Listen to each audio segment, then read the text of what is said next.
চিচিঙ্গা আপনারা অনেক ধরনের রান্না করে খেয়েছেন। এভাবেই একবার চীনা বাদাম দিয়ে রান্না করে খেয়ে দেখুন। গরম গরম ভাত বা রুটি পরোটার সাথে আর কিছু প্রয়োজন হবে না। দেখতে কতটা লোভনীয় হয়, খেতেও খুব দুর্দান্ত হয়। একবার এভাবে বানিয়ে না খেলে বিশ্বাস করতে পারবেন না। নমস্কার বন্ধুরা, সুবর্ণা দাস অফিসিয়াল চ্যানেলে সবাইকে স্বাগতম। আজকে আবার চলে এসেছি একটা রেসিপির সাথে, তাহলে দেখতে থাকুন। এইখানে আমি চিচিঙ্গা কেটে নিয়েছি এই সাইজ করে। ভিতরে যে বিচি ছিল বিচিও আমি ফেলে দিয়েছি এবং ধুয়ে ভালো করে পরিষ্কার করে নিয়েছি। চুলোতে আমি আগে থেকে একটা কড়া বসিয়ে দিয়েছি। কড়ার মধ্যে আমি দিয়ে দিলাম 2 চামচ পরিমাণে সাদা তেল। আপনারা সরষের তেল দিয়েও রান্না করতে পারেন, সাদা তেল দিয়েও রান্না করতে পারেন। এবার তেলের মধ্যে আমি দিয়ে দিলাম প্রথমে একটা তেজপাতা আর 5 ফোড়ন, 2টো শুকনো মরিচ ছিলে দিয়ে দিলাম। এবার এই মশলা আমি ভালো করে ভেজে নেব। 5 ফোড়ন, মরিচ, তেজপাতা ভালো করে ভেজে নিলে ভালো একটা গন্ধ আসবে।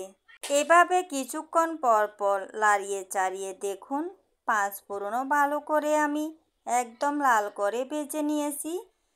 এবার তেলের মধ্যে দিয়ে দিচ্ছি কেটে রাখা চিচিঙ্গা।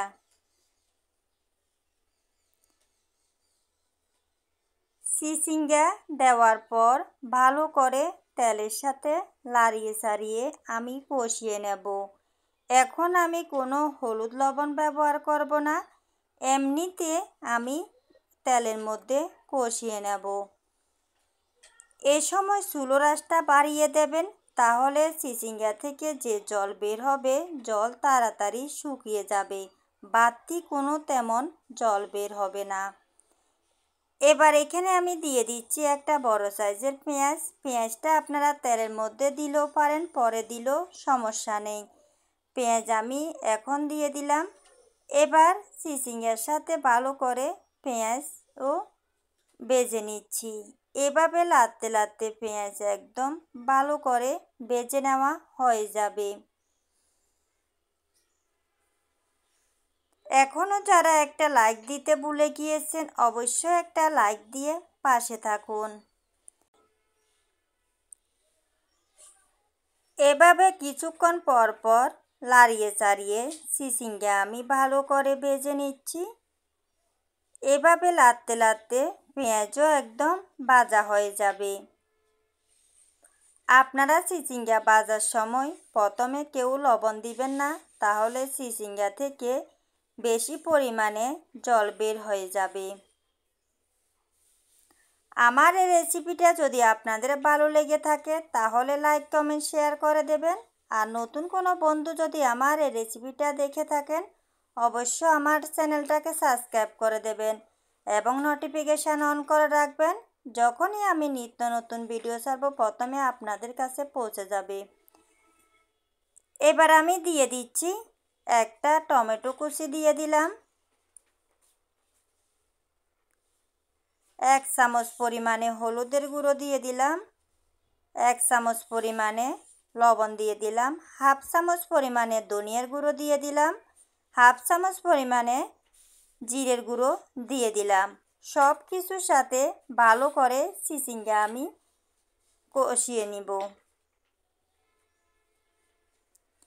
এভাবে ভালো করে লাড়িয়ে দেওয়ার পর দিয়ে দিচ্ছি 1 চামচ পরিমাণে মরিচ আর দিয়ে দিচ্ছি 4টা কাঁচা মরিচ।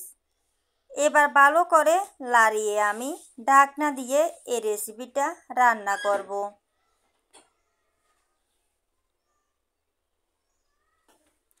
এই রেসিপির মধ্যে জল দিব না, এমনি এই রেসিপিটা রান্না করব।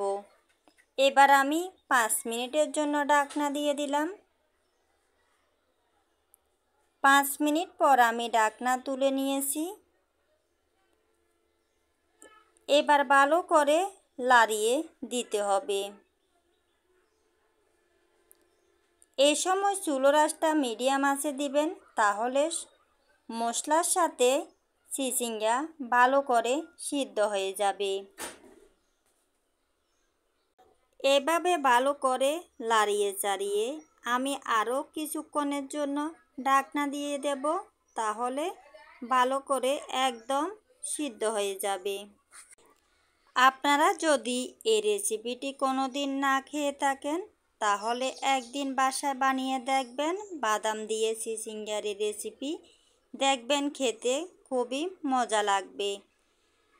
ঢাকনা তুলে আমি আবারও ভালো করে লাড়িয়ে ছাড়িয়ে দিচ্ছি।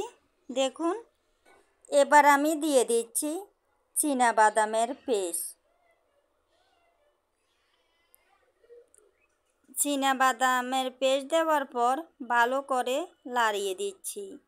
এভাবে ভালো করে লাড়িয়ে আবারও কিছুক্ষণের জন্য ঢাকনা দিয়ে দেব। এখানে আমি বাটি ধোয়া সামান্য পরিমাণে জল দিয়েছি, আর বাড়তি কোনো জল দিইনি। এভাবে আমি আরও 2 মিনিটের মতো রান্না করে নেব, তাহলে আমার এই রান্নাটা কমপ্লিট হয়ে যাবে। এবার আমি কিছুক্ষণের জন্য ঢাকনা দিয়ে দিচ্ছি।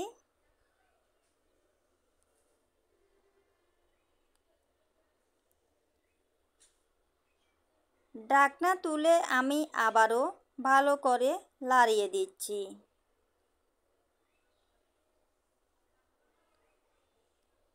দেখুন বন্ধুরা, আমার চীনাবাদাম দিয়ে চিচিঙ্গা রান্না করা কমপ্লিট হয়ে গেল। কতটা লোভনীয় হয়েছে দেখুন। এভাবে যদি চিচিঙ্গা রান্না করা হয়, যে চিচিঙ্গা পছন্দ করে না সেও একদম চেটে পুটে খাবে। আর গরম গরম ভাত বা রুটি পরোটার সাথে খুবই ভালো লাগবে। চিচিঙ্গা রান্না আমার কমপ্লিট হয়ে গেল। এবার আমি পরিবেশন করে দেখাবো। চুলোর আঁচটা বন্ধ করে দিলাম। দেখুন কতটা লোভনীয় হয়েছে।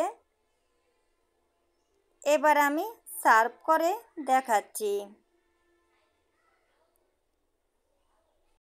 আজ এ পর্যন্তই বন্ধুরা, সবাই ভালো থাকবেন, সুস্থ থাকবেন। আর আমার এই রেসিপিটি যদি আপনাদের ভালো লেগে থাকে, অবশ্যই বাসায় ট্রাই করবেন। এতক্ষণ আমার পাশে থেকে আমার এই ভিডিওটা ফুল ওয়াচ করার জন্য নতুন বন্ধু, পুরাতন বন্ধু সকলকে ধন্যবাদ। সবাই ভালো থাকবেন, সুস্থ থাকবেন। টাটা।